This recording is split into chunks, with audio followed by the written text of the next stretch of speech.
saya Amanda Aulia Putri dari kelas B pagi angkatan 2019 dengan NIM 2190302096. Hari ini saya akan mempresentasikan mengenai tugas kewirausahaan saya, yaitu bisnis fasilitator atau developer.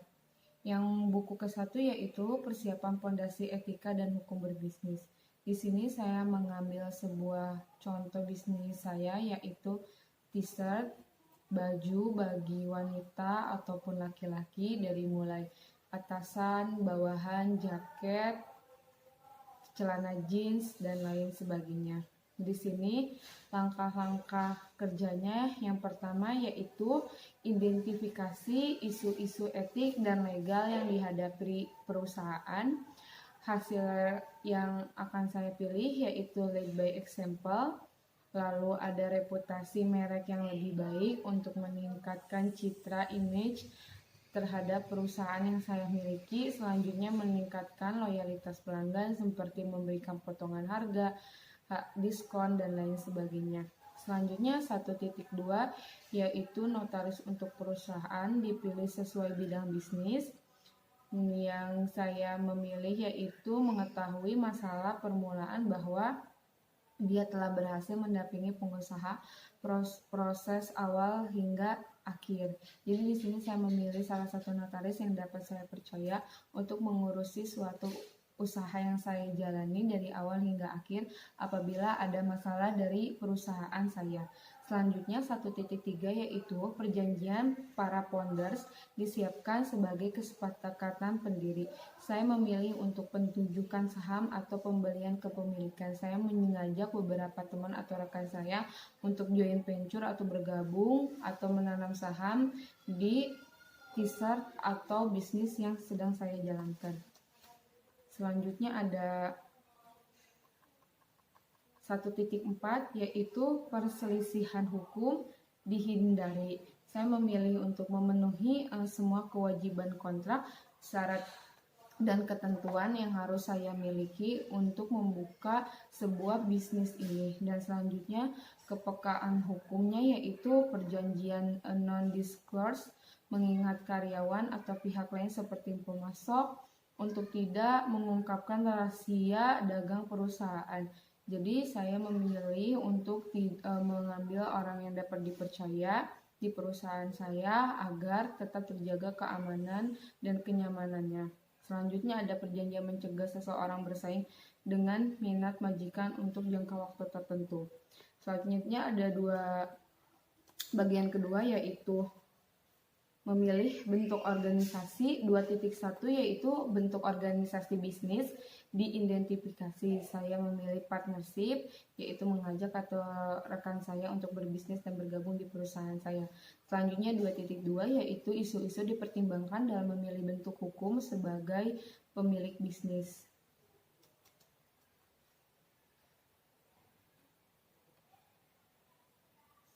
Saya memilih transfer bisnis di masa depan, di mana akan membawakan perubahan yang lebih baik di depannya.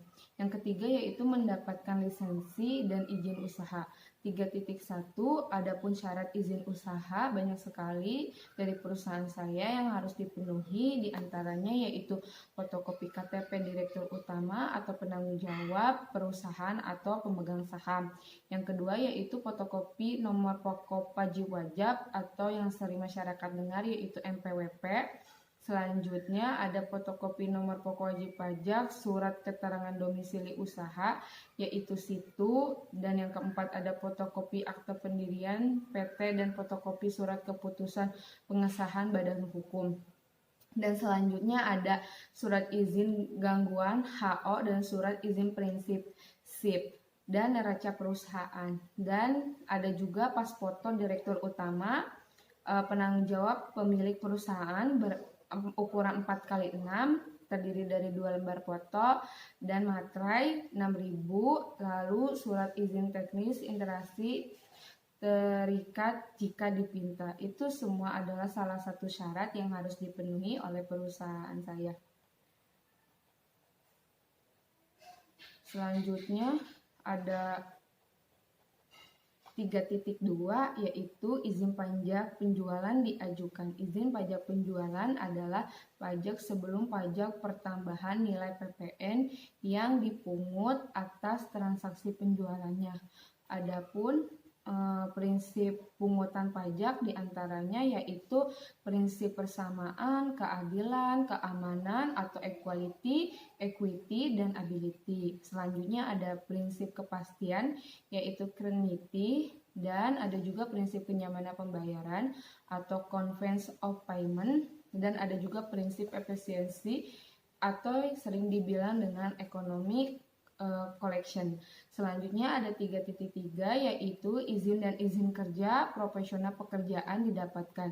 Izin dan izin kerja profesional pekerjaan dapat mencakupi beberapa peraturan Menteri Perindustrian, salah satunya nomor 7 MIND per tahun 2005 yang menjelaskan tentang penetapan jenis-jenis industri dalam pembinaan masing-masing Direktorat Jenderal Lingkungan Departemen Perindustrian. Dan yang kedua ada Peraturan Menteri Perindustrian nomor 41 tahun 2008 tentang ketentuan dan tata cara pemberian izin usaha industri, izin perluasan, dan tanda tangan daftar industri.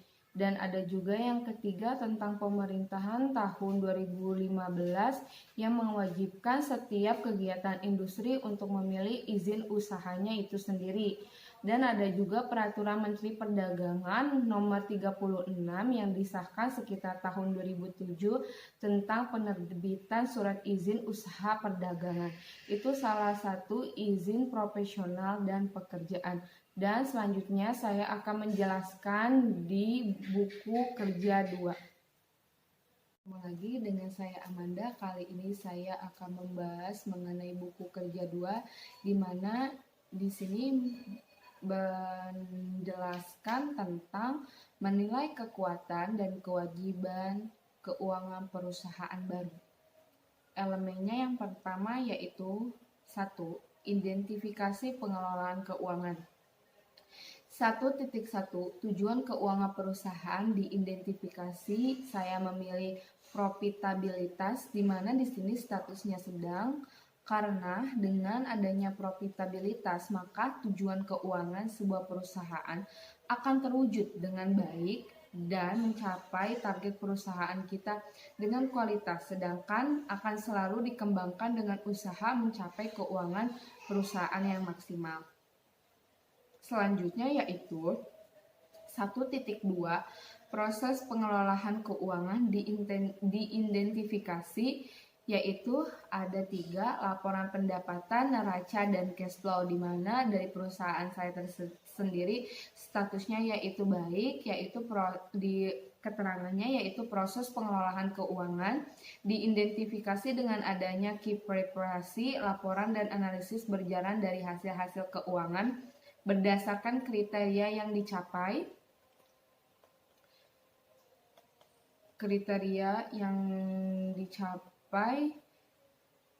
Pengelolaan tersebut harus berjalan dengan sangat baik karena sebuah kesuksesan perusahaan kita akan dinilai dari bentuk rancangan laporan dan dari hasil-hasil yang kita dapat dari profit keuangan perusahaan.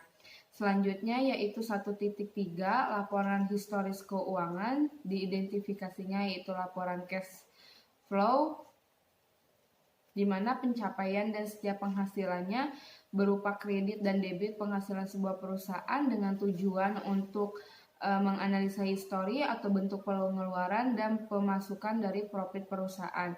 Selanjutnya yaitu 1.4 Perakiraan keuangan diidentifikasi. Saya memilih perkiraan penjualan untuk perusahaan yang ada didasarkan pada 1. Catatan penjualan dahulu, dan yang kedua kapasitas produksi dan permintaan produksi saat ini, dan yang ketiga yaitu faktor apapun yang akan mempengaruhi kapasitas produk dan permintaan produk di masa depannya.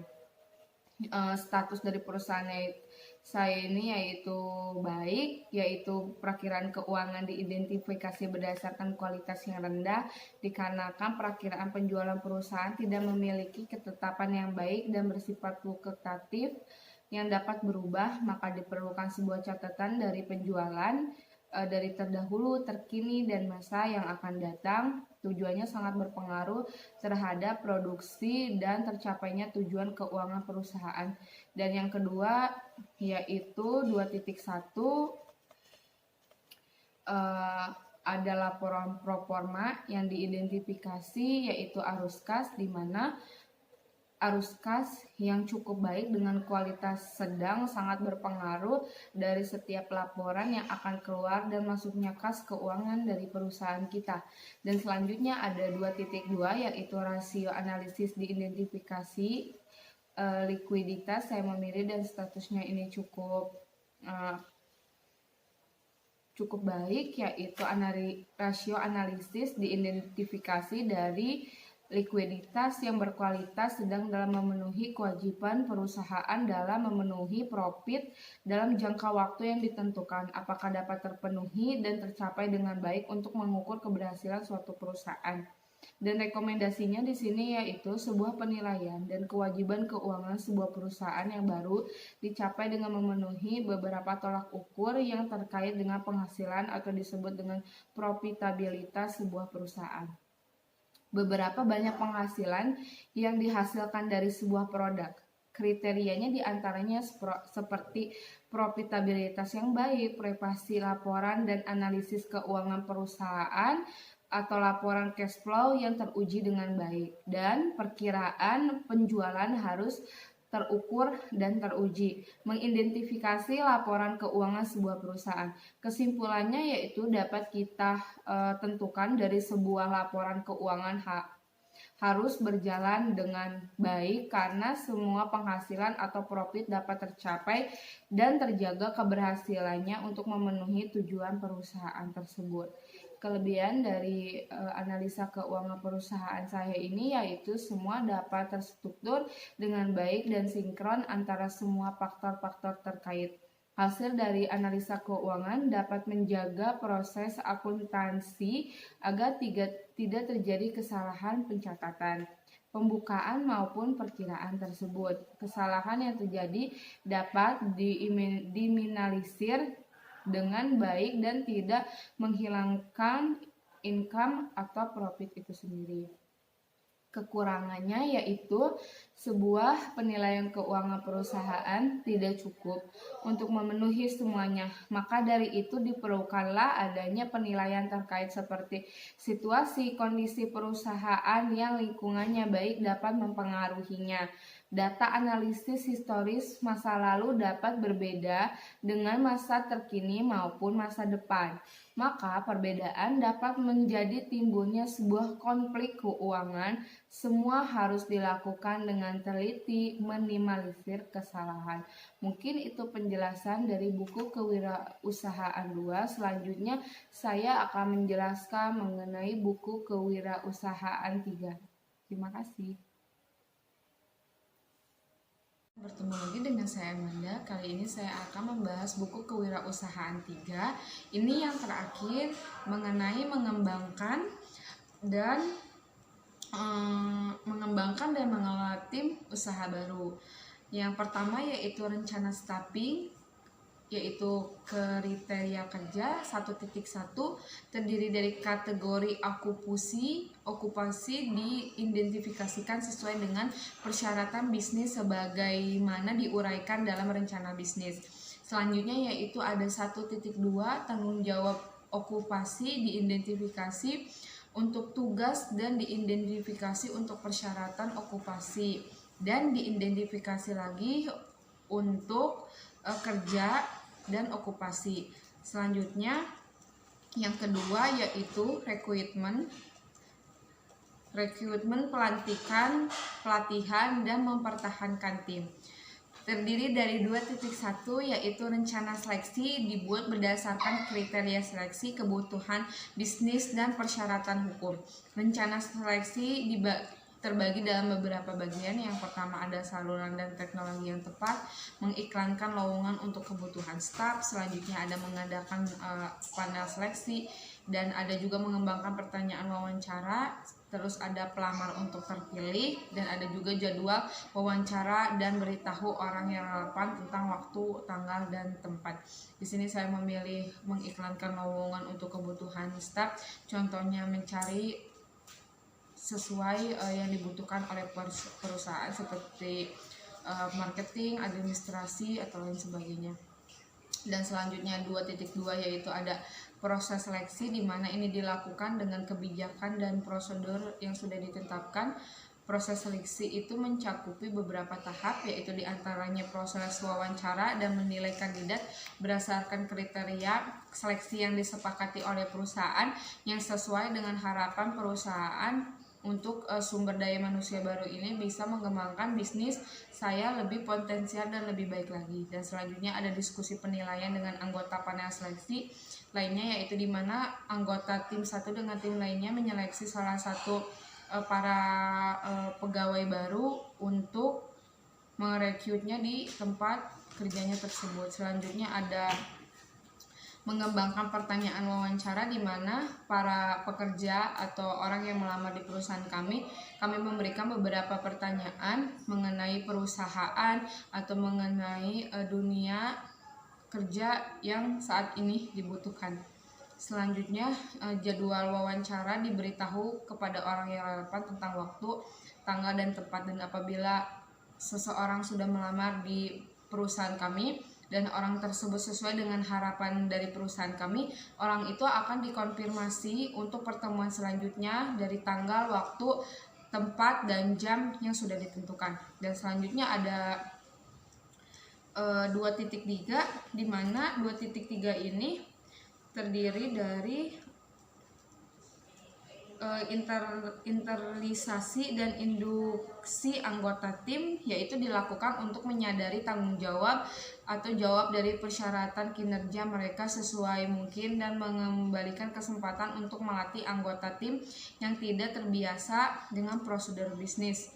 Internalisasi atau edukasi anggota tim itu mencakup yang pertama, menyediakan kandidat yang berhasil dengan kontrak kerja dan dokumentasi lainnya yang sudah tadi diseleksi dan melakukan 12 orientasi masa kerja. Dan selanjutnya ada 3.1 dari kewajiban di tempat kerja dari pemberi kerjaan dan karyawan diidentifikasi sesuai persyaratan hukum dan kode preetik. Hak dan kewajiban di sini ditempatkan kerja dari pemberi kerja dan karyawan itu mencakupi dua. Yang pertama, untuk memperoleh upah, seorang pegawai itu wajib untuk memperoleh upah atau bayaran dari yang telah dilakukan dia bekerja di perusahaan itu tersebut. Dan selanjutnya yaitu ada hak mendapat kesempatan atau perlakuan yang sama, seperti mendapatkan tunjangan kesehatan, perlakuan yang sama seperti pegawai yang lainnya, bisa dimanusiakan. Selanjutnya ada hak mendapatkan pelatihan kerja, di mana pegawai baru mendapatkan pembimbingan dari staf khusus untuk melatih bagaimana caranya prosedur kerja yang baik untuk menjalankan operasional tersebut. Selanjutnya ada hak memilih waktu kerja yang sesuai, di mana pekerja ini diberikan waktu yang sesuai 12 jam kerja dalam sehari, di mana sesuai dengan persyaratan dan ketentuan yang sudah ditetapkan. Dan selanjutnya ada juga hak keselamatan dan kesehatan kerja, di mana pegawai itu diberikan kesehatan tunjangan seperti BPJS Ketenagakerja untuk keluarga dan dirinya sendiri apabila mengalami kurang enak badan, kesakitan, atau kecapean. Selanjutnya ada juga hak khusus karyawan perempuan, di mana para pengusaha atau para pegawai industri menetapkan seperti adanya cuti hamil, cuti fase menstruasi atau PMS itu akan selalu diberikan kepada perempuan. Selanjutnya adalah kekeluargaan, dan ada juga peningkatan kesejahteraan bersama, itu memang wajib bagi setiap pegawai yang baru untuk mendapatkan kesetaraan yang sama. Dan selanjutnya ada 4.1 yaitu alasan pengembangan staf diidentifikasi, yaitu efisiensi, konsisten, dan juga kepercayaan diri. Dan selanjutnya juga ada 4.2 strategi program dan pengembangan staf dikembangkan, yaitu mencakupi memberikan kesempatan setiap karyawan untuk melakukan ide atau gagasan pribadi mereka. Jadi mereka wajib bagi pegawai yang baru untuk mengembangkan ide atau eh, mengembangkan ide atau untuk membuat varian-varian baru, membuat ide-ide baru untuk perusahaan kami. Selanjutnya juga ada yang mengadakan program pelatihan bagi karyawan, itu khusus biasanya 3 bulan diadakannya untuk pelatihan tersebut. Lalu adanya juga program pengembangan staf, itu seperti pelatihan dan pengembangan profesi yang tadi sudah saya jelaskan sebelumnya. Selanjutnya ada 4.3 yaitu program pelatihan dilakukan mengenai pelatihan induksi, melanjutkan pendidikan, pelatihan untuk fungsi khusus, dan 4.4 yaitu evaluasi dilakukan terhadap strategi dan program pengembangan staf dievaluasi. Saya di sini ada beberapa, yaitu ada 2 bagian. Yang pertama diidentifikasi dan libatkan pemangku kepentingan utama, jelaskan kegiatan dan tujuan pengembangan staf, dan selanjutnya ada juga analisis tafsiran untuk dibagikan dan digunakan temuan Anda secara efektif. Dan selanjutnya ada juga ya yang bagian 4.4 yaitu evaluasi dilakukan terhadap strategi dan program pengembangan staf evaluasi. Selanjutnya yaitu yang kelima, meninjau kinerja tim. 5.1 diantaranya hasil kinerja diidentifikasi sesuai dengan kinerja bisnis, yaitu pencapaian tujuan atau sasaran yang telah ditentukan sebelumnya. Lalu ada juga efisiensi penggunaan sumber daya alam dan menghasilkan barang dan jasa yang sesuai dengan harapan bagi perusahaan, memiliki kualitas sumber daya manusia yang relevan dan baik untuk mengembangkan perusahaan saya sendiri. Selanjutnya ada 5.2 yaitu kompetensi diidentifikasi untuk meningkatkan kerja tim, terdiri dari pengetahuan, keterampilan, dan sikap pengetahuan tentang wawasan mengenai sesuai kebutuhan dari perusahaan kami tersebut. Selanjutnya yaitu ada tingkat pergantian staf diidentifikasi yaitu rendah, kurang dari 15%, dan 5.4 yaitu kelompok tim, di mana diidentifikasi dalam meningkatkan kinerja proyek secara keseluruhan, yaitu kompetensi bekerja sama antara divisi dan divisi satu dengan divisi lainnya berkolaborasi untuk mengembangkan produk terbaru dari perusahaan kami. Dan selanjutnya itu perencanaan staffing.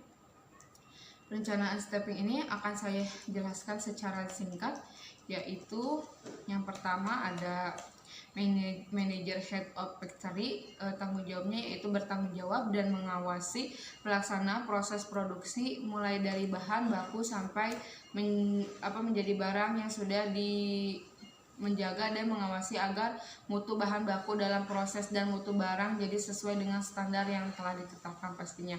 Selanjutnya tugasnya itu banyak sekali, tapi di sini saya akan menyebutkan secara singkat dan akan mengambil contohnya 3 saja. Yang pertama adalah merencanakan dan mengawasi seluruh pekerjaan produksi agar berjalan dengan baik, efektif, dan efisien serta konsistensi. Dan yang kedua ada juga mengevaluasi pengembangan produk demi meningkatkan produktivitas sehingga profitabilitas selalu meningkat di perusahaan kami.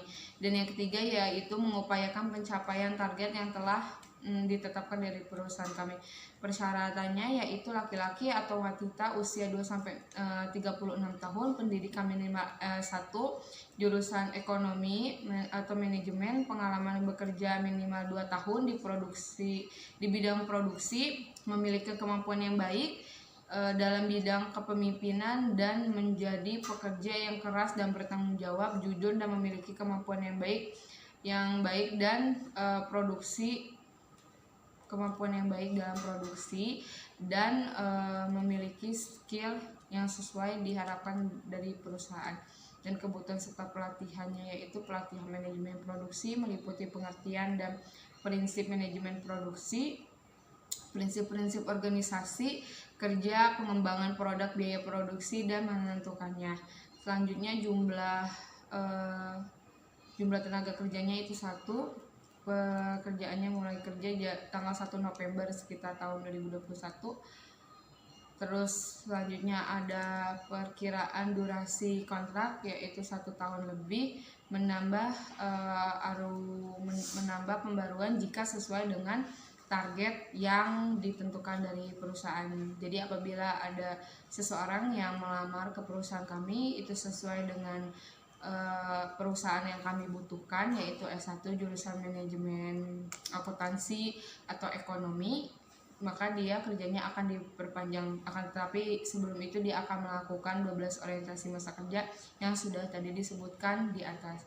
Baik, mungkin itu saja yang bisa saya sampaikan mengenai buku kerja fasilitator atau developer dalam kewirausahaan 2 ini. Semoga bermanfaat bagi kalian. Apabila banyak kekurangan, saya mohon maaf dan terima kasih.